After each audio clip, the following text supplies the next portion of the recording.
Господин премиер, казвам се Дейвид от Нова телевизия. Господари на ефира се казва предаването.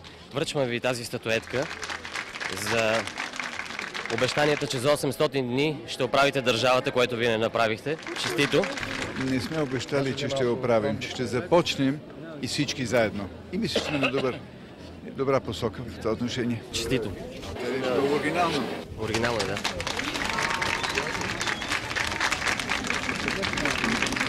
Добре.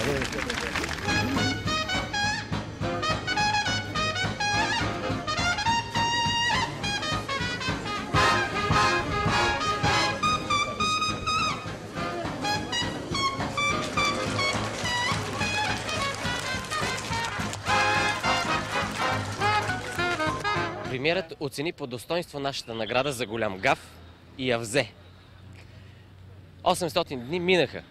Флакът продължава, но остават още 800. Това бе всичко от мен, Дейвид, в град Карлово.